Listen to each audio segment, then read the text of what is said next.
سونے والوں کو جگا دے شعر کے اعجاز سے، خرمن باطل جلا دے شعلہ آواز سے۔ اقبال کی آواز عابد کے ساتھ۔ بسم اللہ الرحمن الرحیم۔ اب تک ہم نے سہرانوردی کی صورت میں محنت کی عظمت، زندگی کی حقیقت، باعزت زندگی گزارنے کے گر، بادشاہت، جمہوریت اور وطنیت کے مروجہ اور اسلامی تصورات پر مشتمل اشعار کا مطالعہ کیا ہے۔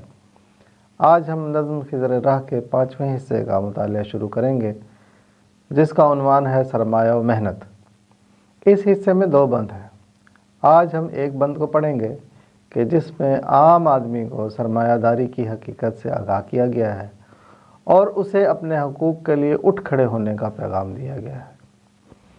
مغرب کا سرمایہ دارانہ نظام اسلامی نظام معیشت کے برعکس ہے۔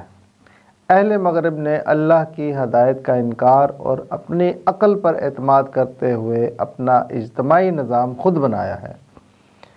علامہ اقبال کے مطابق ان افکار و عقائد کی بنیاد پر جو عمارت کھڑی ہوگی وہ زمین میں فساد کا ذریعہ ہے۔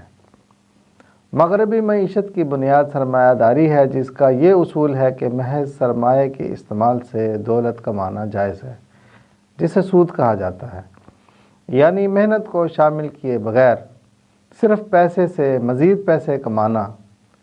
سودی کاروبار سے اشیاء کی قیمتوں میں اضافہ ہوتا ہے، جس کا اثر عام آدمی کی قوت خرید کو کم کرتا ہے، اور یہی چیز غریبوں کے استحصال کا سبب بنتی ہے، جس سے غریب غریب تر اور امیر امیر تر ہوتے چلے جاتے ہیں۔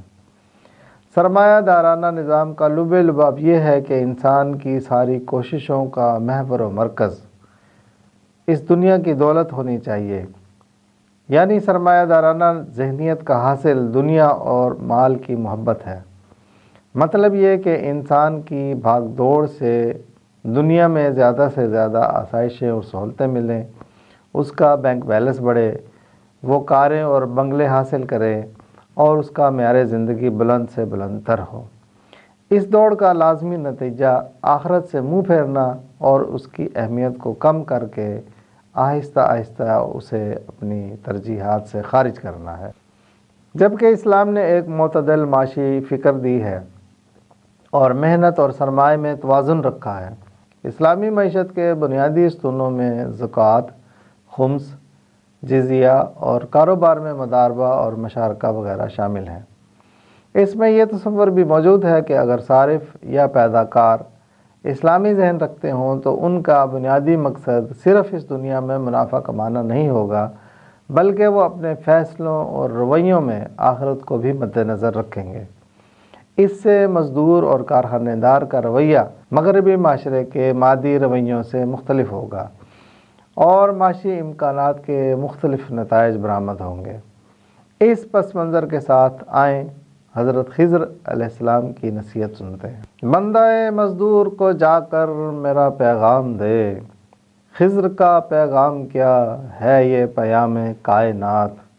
حضرت خضر علیہ السلام فرماتے ہیں کہ اے اقبال، تم جا کر غلام مزدور کو میرا بلکہ پوری مخلوق کا یہ پیغام دے دو کہ غلامی کا دور گزر چکا ہے۔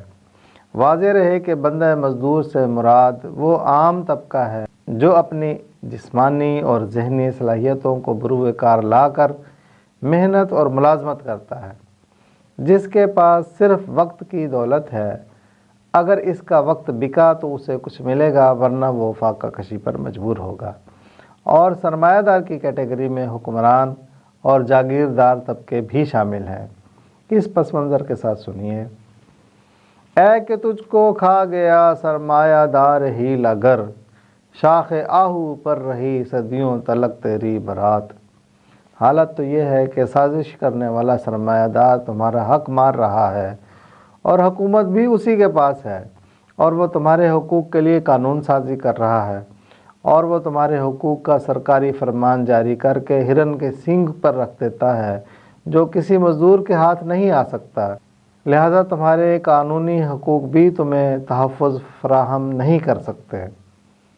نہ تم مقدمہ بازی کے اخراجات کے متحمل ہو سکتے ہو اور نہ ہی تمہارے مقدمات کے فیصلے جلدی ہوتے ہیں، اور تمہارے حقوق کی پاسداری کا یہ سلسلہ تو صدیوں سے چل رہا ہے، لیکن آج تک تمہیں کوئی تحفظ نہ دے سکا۔ اس کی وجہ بدنیتی پر مشتمل لوٹ کھسوٹ کا سرمایہ دارانہ نظام ہے، جس کا مقصد قومی دولت اور تمہاری محنت کو ہڑپ کرنا ہے۔ دستِ دولت آفریں کو مزد یوں ملتی رہی، اہل ثروت جیسے دیتے ہیں غریبوں کو زکوٰۃ۔ تمہارے ہاتھوں سے ہی دولت کی پیداوار ہوتی ہے اور تمہیں ہی مزدوری اور تنخواہ ایسے دی جاتی ہے جیسے مالدار حضرات غریبوں میں مفت کی زکوٰۃ تقسیم کرتے ہیں، گویا کہ وہ تمہارا حق ہے ہی نہیں، بجائے اس کے کہ وہ تمہارا احسان مانیں، تمہاری اجرت دے کر الٹا تم پر احسان کرتے ہیں۔ ساحر الموت نے تجھ کو دیا برگ حشیش، اور تو اے بے خبر سمجھا اسے شاخ نبات۔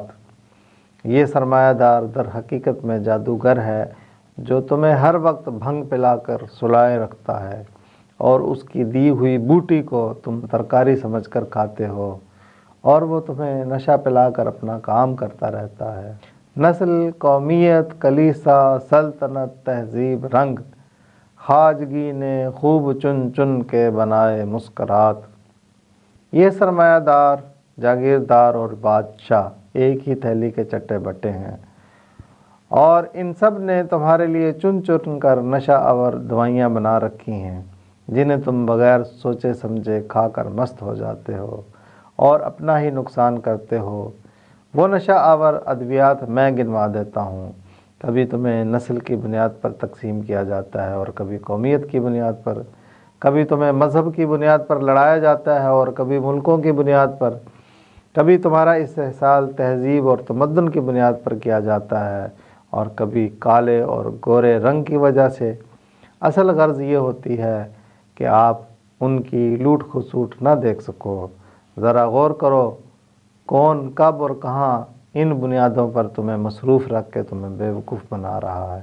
کٹ مرا ناداں خیالی دیوتاؤں کے لیے، شکر کی لذت میں تو لٹوا گیا نقد حیات۔ اور تمہاری کم علمی کا یہ عالم ہے کہ تم خود بھی ان نشوں سے باز نہیں آتے، اور وقت آنے پر تم ان خیالی خداؤں کے لیے اپنی زندگی تک قربان کر دیتے ہو، اور رنگ، قومیت، نسل، مذہب، سیاست، تہذیب کے نشے کی لذت میں کھو کر سرمایہ داروں اور حکمرانوں کے لیے اپنی جان دے دیتے ہو۔ مکر کی چالوں سے بازی لے گیا سرمایہ دار، انتہائے سادگی سے کھا گیا مزدور مات۔ یہ سب سرمایہ دار کے مکر و فریب کی چالیں تھیں جن میں تم انتہائی سادگی سے پھنس کر ہار گئے ہو، اور مکار سرمایہ دار جیت گیا ہے اور تمہارا سب کچھ لوٹ کر لے گیا ہے۔